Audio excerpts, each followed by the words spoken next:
Okay, slow down. Whoa. Like, oh dang. Wow, he just went there. Sheesh, the bars are dope, but his cadences are fresh.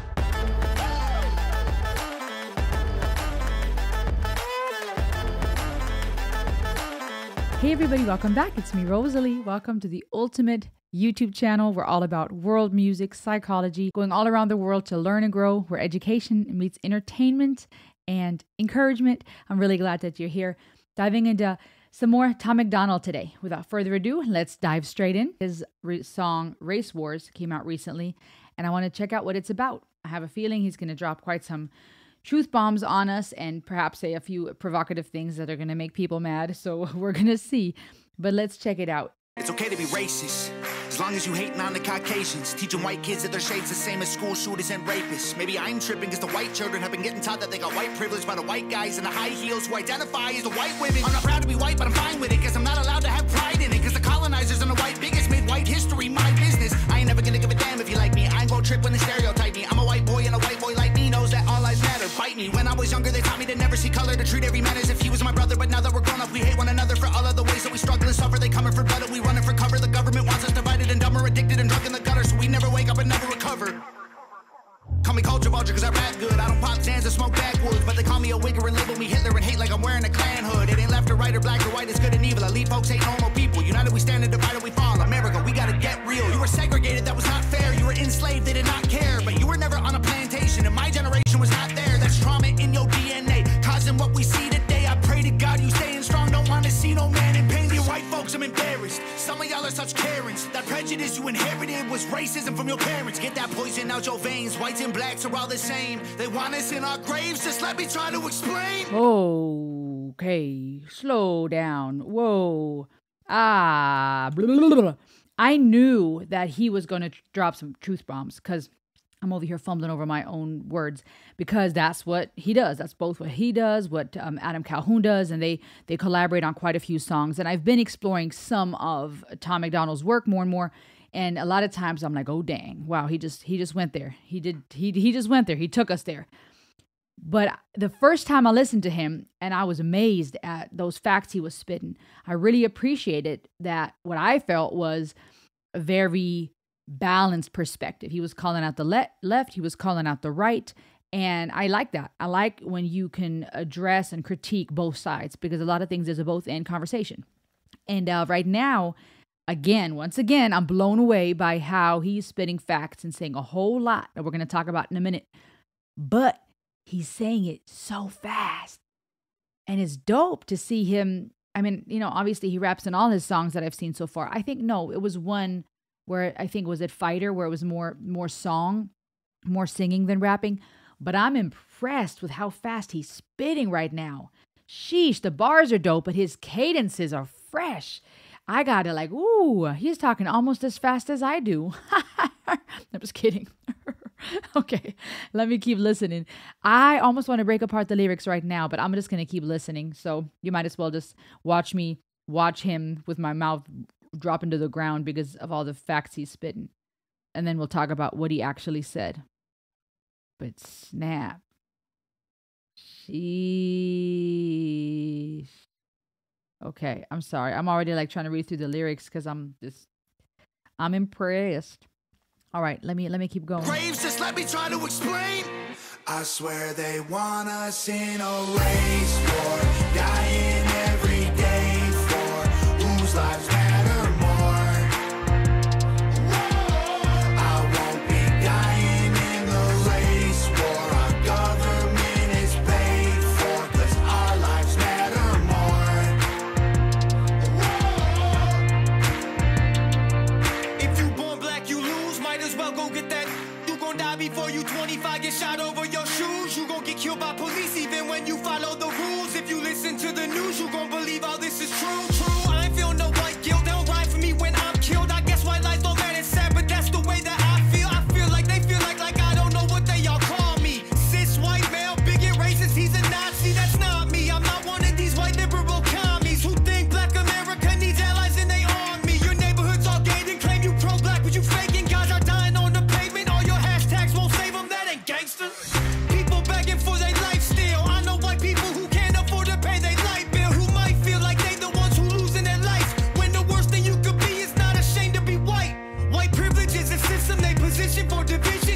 Yep. You go to prison if you white, your life is different. Take some money, race religion, sprinkle in some ammunition, and make everyone believe that the other team is the villain. Yep. I ain't pro-black, I ain't pro-white, I'm pro-American. Every color turns up bones one day when you bury them.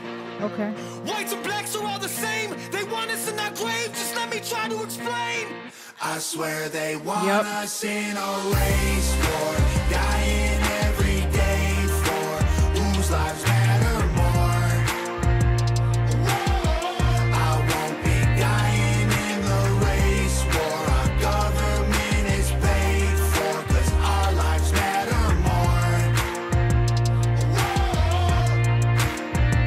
They want us in a race war, dying in the streets. Should be us against them, but it's you against me. Ain't nobody gonna win. Everybody gonna see that the color of your skin don't change the color that you bleed. Yep. I swear they want us in a race war, dying I got goosebumps. every day for whose lives matter more. I won't be dying in the race war. Our government is paid for, 'cause our lives matter more.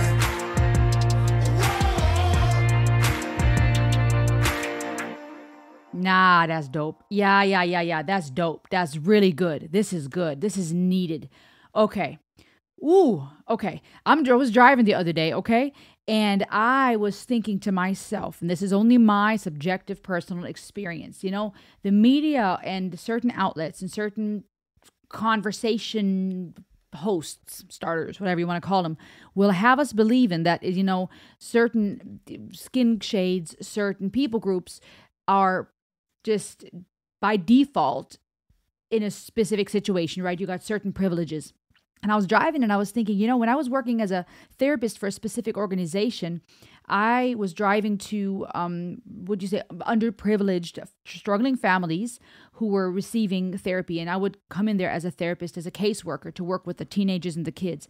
And every single family that I remember was on the beige end. I don't like saying white and black. Those are scientifically not even colors. We're all a shade of brown. Look up a brown color palette and you will be amazed. Every one of our skin color shades is on there somewhere. We're all brown, a shade of brown, okay? So it was the light brown, the beige, nude, cream-looking people, most of which were in that neighborhood, in that area. Now, that was a demographic situation, right? That's not to say, oh, they were struggling more than those who are more melanated and darker brown. It was just that was the area. That was demographically where a lot of more lower economic, lower income, socioeconomic, struggling families were living. And therefore, there was a need for therapy for the kids and teens because of abuse, divorce, addiction, substance issues, okay? But that was a matter of location, all right? It depends on where you go, and you will find rich melanated people, rich light brown beige people. You'll find struggling melanated people and struggling beige people. I'm going to call them beige and brown and melanated. We're going to confuse everybody now. Okay? It depends where you go. It is not a matter of skin color. So that was one thought I was having driving down the road. I'm like, a lot of those families that were really struggling that I came to help were beige. They were light brown. But, you know, the world in America would have you believe in, oh, you know, by default, if you're a certain shade, you are better off or worse off. I love these lyrics and I think it's necessary. And I love how you cannot silence these guys. It's interesting. It was put out right after or shortly after American Flag, because when I reviewed that song, it was dope. The track was awesome. The beat went hard. It was catchy. But my comment at that time was that it would have been awesome to have more people represented in the video. Now, a lot of people that heard my review, my analysis and reaction were upset by my comment because they thought I was speaking from an American race war perspective, right? They heard me say what I said, and they heard me through the lens of the American black and white debate. And so the second I spoke of inclusivity and diversity, I think some people looked at me like I'm some woke flake, thinking I'm over here just crying, include me, or you're not, you know, tolerant and you're some type of ism and phobe. It's not what I meant at all. I am a U.S. citizen, but I'm actually German and Cuban, first generation. Came here as an adult for work and stayed and started a family. Born and raised in Germany. Half Cuban, half German. Kumbaya, boom, bada, bang. And I view those culture wars and I view those race topics from a different lens. I'm not coming at it from some white American angle, Okay, so when I spoke about the diversity and how it would have been cool in this video, American flags, to see Chinese and Mexican and Cubans and people from various Arabic and African countries all come together, I said that because I thought then nobody can argue. Then nobody can point a finger and call these guys racist or right-winged or Nazis or whatever people like to do, right? Then it would have been so hard to just have an issue with this song because it would have been all these different cultures and nationalities all represented in the video, American flags, saying, "Hurrah, we love America," and we're standing together. But I get it. These are independent artists. There's only so much of a budget. And I'm not implying that that has to be done to make a statement, right? In a way, those who said Tom MacDonald and Adams speak for America, even though they're light, bright beige, I agree with that, right? You don't have to include everybody and their mama to make sure that the message is heard. It was just more of like an artistic suggestion. It would have been dope because I love America and there's so many beautiful colors and people and cultures represented here in this melting pot. But again, people heard me and thought I was coming at it from some woke, virtual signaling snowflake crying, "Include me," or I'm mad. And that's the thing with perspective. We will hear things and we will still perceive it through our own experiences. And that's the issue when it comes to race wars. The media and certain, again, conversation hosts, people that hold conversations that have a certain platform and can guide the narrative, they would have us believing that it is a matter of you versus me. And there's a verse that says, and a saying that's come from it, that says, "A house divided against itself can't stand." The same goes for a family. The same goes for a country. The same goes for a nation, right? If we're distracted, and that's what I think a lot of times this is about, we are being distracted by minor things.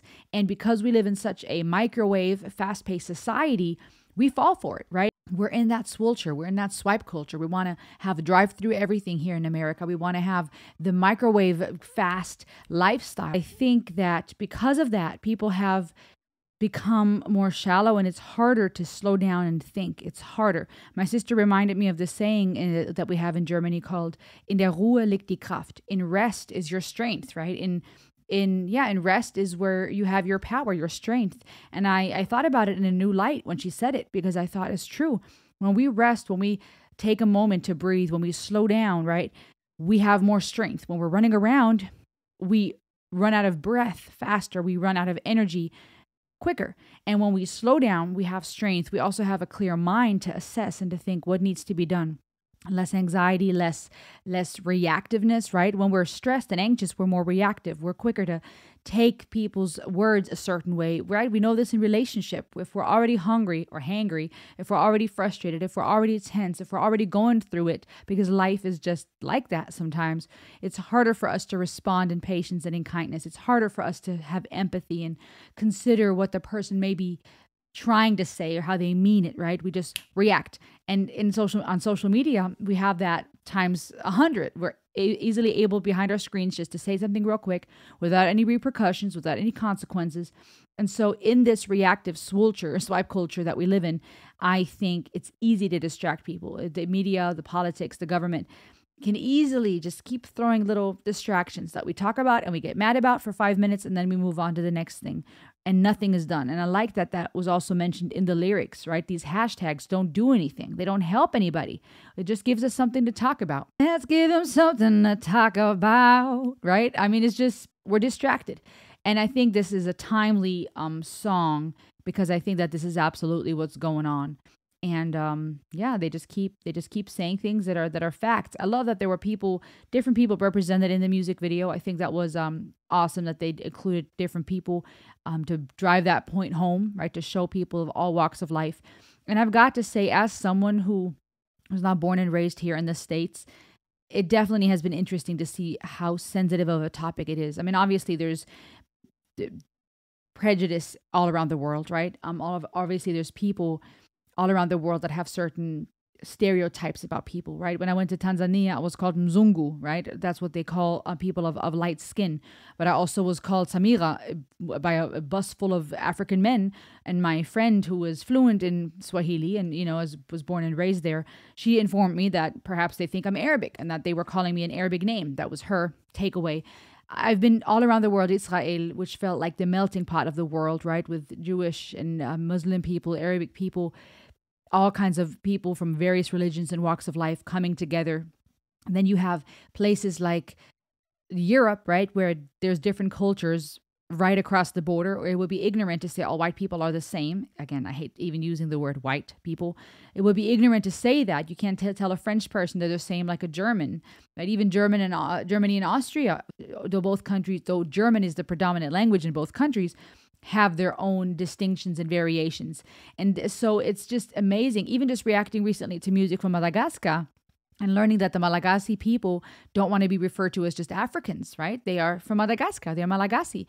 And so it's just this reminder to us that there's a whole big world out there and perspectives vary. So for me, even as an immigrant, talking about race is different than what the American listener is going to hear me say. They're going to listen or perceive what I have to say from that lens. And that is a very sensitive topic here in the States. Again, though there's bigoted and prejudiced and racist people all around the world, I don't remember growing up and it being that issue. And I have a very diverse circle of friends. And that was normal, right? You had people from Turkey, from Italy, and it was just all, you just do life together and enjoy each other's culture. And then I came here and it's intense how sensitive of a topic it is. And you easily get sucked in if you're not careful, not only when it comes to what the media says and social media, but even personally. I'm married to an African American, and there have been times where I've gone places and I felt like people were looking at me a certain way. Oftentimes from my more melanated, browner brothers and sisters. Not speaking of my family, but more so people in the world, my fellow humans. There were times where I thought they may judge that that we're in a mixed marriage. But sometimes that could have also just been perception. Is it possible that there were some people who had an issue with us? Of course. But is it possible that it was also my fears and my perception that maybe some of these women were giving me weird looks?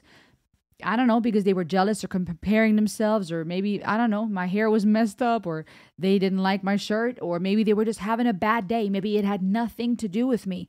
And so it's so easy when you're constantly being fed that message to start being sucked into that, to start seeing the world through that lens and going, okay, do they have a vendetta? Do they have a problem? This person may just be having a bad day. It may have nothing to do with you. That does not mean that there are no racist people. That does not mean that there's no people that have experienced racism. And I like that he addresses that here, even where he talks about we're all the same. Like, it doesn't matter if black or white, right? This mindset of, you've learned certain thought processes and behaviors from your parents. We have to do better. And that goes both ways. The argument to say you weren't enslaved, I was no slave owner, that's not even my generation. That's a part of the conversation. But then I also love that he, in his lyrics, is talking about, hey, if you've learned prejudiced mindsets from your parents, stop. We're all the same, right? I like that because it sheds light on both sides of the argument.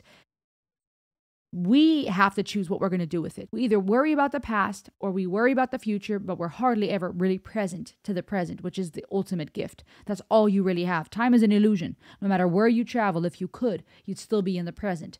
That's all we really have. And so I think this song also is not only a reminder to call out corruption, to call out the system and tell people, yo, they are playing us. It's also a powerful song because it holds us accountable to say, what are you going to do about it? Let's look at the lyrics. It's okay to be racist as long as you hating on the Caucasians, teaching white kids that their shade's the same as school shooters and rapists. Okay, this is an interesting point here because, for one, it's pointing out that the school shooters and rapists are also Caucasian. In a way, that's how I'm taking it. It's pointing out, hey, listen, the criminals and the sick people, the ones who are mentally unstable, who are making horrible choices, are also Caucasian. They're not just melanated. They're not just out here, oh, it's always the darker brown people that are doing these things. No. It's the Caucasians that are often doing the school shootings and, these horrible stories of serial killers and rapists we hear. So there's a little bit of that double meaning, in my opinion, to be reminded. People that do evil things come in all sizes and colors. But then it's also calling out the problem that we're indoctrinating children from the get-go. And that goes both for the sake of the conversation, so you know what I'm trying to say, I'll say white and black. But again, I want to point out I don't like it. But it's just going to be really confusing if I say beige and dark brown and medium brown and, beautiful chocolate, coffee roast, coffee con leche, milk coffee. It's going to really get confusing. So white and black, we'll just say that for the purposes now. It is so unhealthy for both white and black to indoctrinate people to the point where they view the world from that lens by default. If white kids are taught by default that they are the problem or that they have privilege, when, like he says in his lyrics, they can't even pay the light bill, or they're hurting and struggling just as much, to belittle their suffering, to dismiss it. Nobody wants their pain dismissed. To dismiss it, to indoctrinate kids and say, you're bad for the certain skin color. Hello, that's the same thing in purple. That's the same thing as telling a black kid, again, I'll say white and black for those purposes. It's the same thing as telling a black kid, you're a criminal because you're black, or you're at a disadvantage. It's one thing to try to address corruption in the system and to say, hey, there's injustice here. Why did you give him an A and her a B if they both did the same work? Right? There's validity and a need to say, wait a minute, let's assess. Are we treating everybody fairly? Because the solution is not, by the way, to treat people equal. We all have different needs. And if I treat everybody the same, people's needs won't be met. But that aside, it sets people up to look at the world through a certain lens. Young girls and boys who are more melanated, they're constantly indoctrinated to think that they're either criminals bound for jail or that they are at a disadvantage. If you keep sending that message to someone, do you really feel they're going to feel empowered to go after those titles? When I was at the hospital, most of the doctors were African American, melanated, female doctors. Okay, they were mostly female, they were mostly African American because of the area that I live in and the hospital that I went to. People, boys and girls, need to be told, you can be a doctor, you can be a lawyer, you can be whatever you want to be. There's no shame in being a janitor. There's no shame in being an astronaut, right? Dream big, go for it. You can be all of those things. But this mindset of one thing is better than the other, one person is more important than the other, one skin color is more prone to do something than the other, focusing so much on statistics. And by the way, statistics can often lie if you don't have a proper case study or you just ask a certain type of people at a certain type of time. Statistics are not the best way to assess truth. They are theories. We need to consider, what are we teaching the next generation? And if you constantly indoctrinate someone to think you are at a disadvantage, they are more privileged than you. First of all, it creates hate. Oh, why am I less able than them? Why do they have more advantage than me? But it also discourages people. It discourages kids from trying to be doctors and lawyers.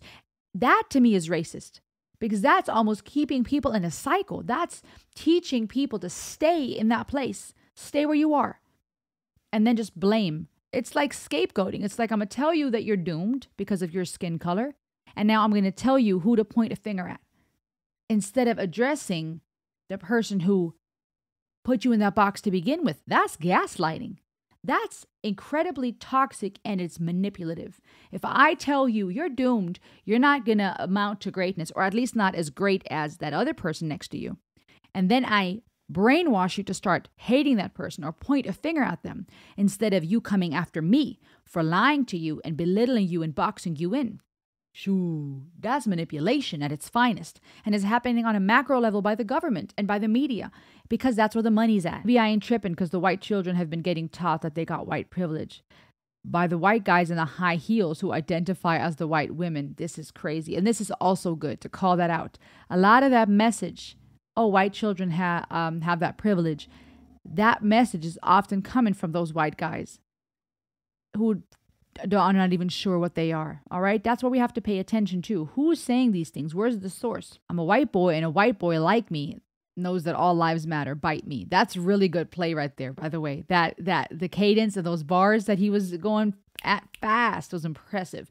The track, by the way, just to address the psychology behind the composition, it was dope how powerful and heavy on rhythm that beat was. And the whole composition, because it was catchy. It pulled you in, right? But the way that he was rapping, his cadences were so fast and so on the beat that you really had to stay alert. And I think that that's fitting to the song, right? It could have been a ballad. It could have been more of a slow, pop vibe, but it was fast. It was heavy. The beat was intense. His cadences were quick. And I think that's fitting to the topic, because we're being bombarded with those lies so fast that we really have to pay close attention, just like you had to pay close attention to pick up on all his bars. But that's just how I'm interpreting that. When I was younger, they taught me to never see color, to treat every man as if he was my brother. But now that we're grown up, we hate one another for all of the ways that we struggle and suffer. They come in for blood and we're running for cover. The government wants us divided and dumber, addicted and drunk in the gutter, so we never wake up and never recover. Yep, keeping us in that cycle. Call me culture vulture because I rap good. I don't pop Xans or smoke backwoods. I don't pop Xanax, I think is maybe what he's talking about. It ain't left or right, black or white, it's good and evil. I agree with that. That should be what it's really about. You were segregated, that was not fair. You were enslaved, they did not care, but you were never on a plantation, and my generation was not there. That's a great play on words and rhyme here, plantation generation. But that's trauma in your DNA causing what we see today. And that's awesome that he acknowledges that. He's not dismissing the feelings and going, oh, that never happened and there's not really an issue.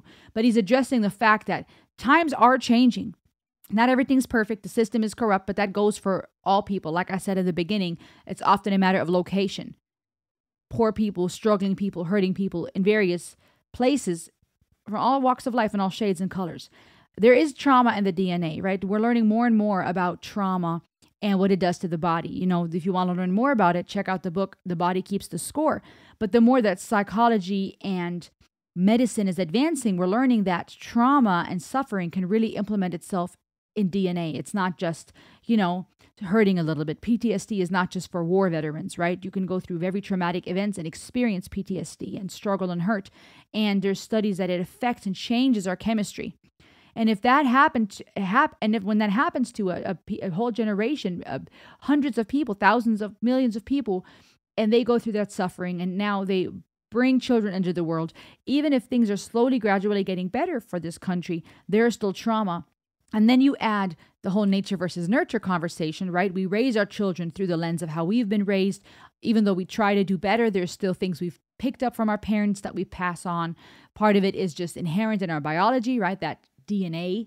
Then there's the elements of what we're taught, right? It could be even just subconscious messages that we receive, the shows that our parents let us watch, the comments they make to one another and other adults where they don't think kids are listening, but they are. And so kids pick up on that stuff. Now they grow up with that certain mindset and they pass it on to the next kid.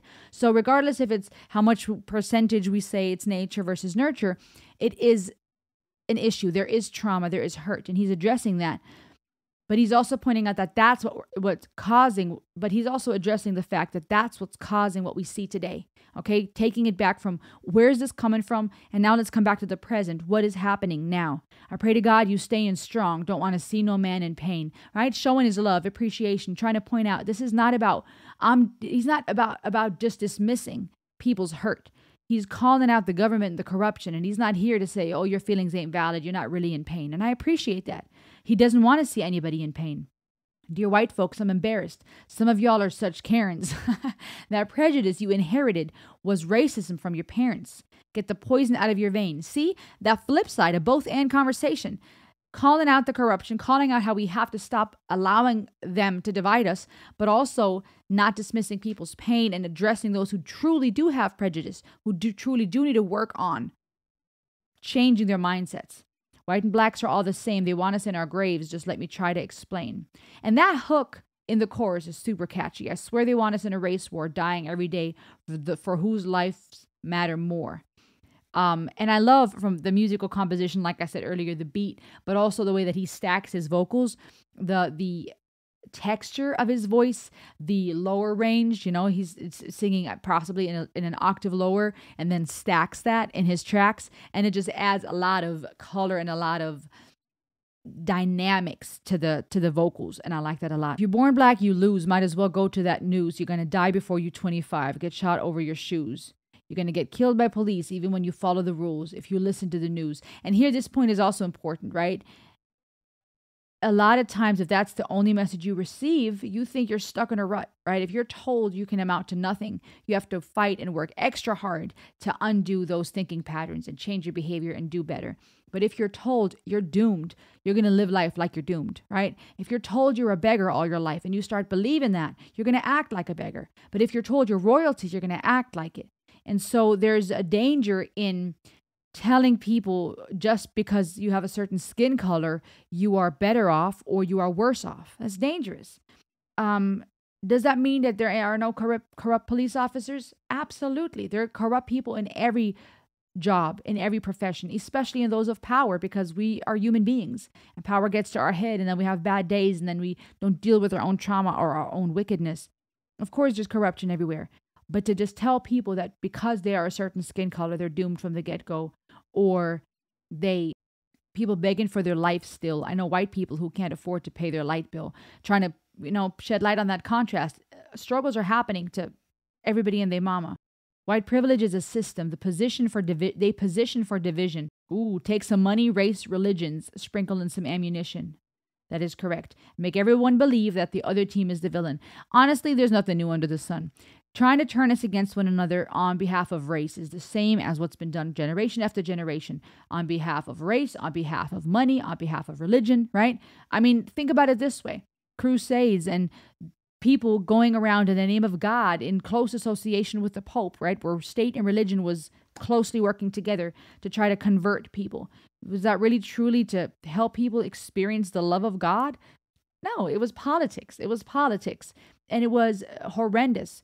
And then you look at the Viking Wars, you look at wars between various African tribes, you look at the Roman conquering, the Arabic conquerings, people wanting to be in positions of power and conquer. That's what we do. And right now it's just less obvious because it's virtual. It's through media and TV. It's not, people riding in on horses trying to kill you if you don't follow a certain religion. It's people hating one another online, everyone lonely, hiding behind their screens. This is not right. And I appreciate Tom for calling it out and Adam for doing so. I'm not going to go through all the lyrics, but I thought this was dope. What did you think? Let me know in the comments below. I'm sure I missed things, so it's your turn now. What does this song mean to you? What did you like most about it? And what do we do from here?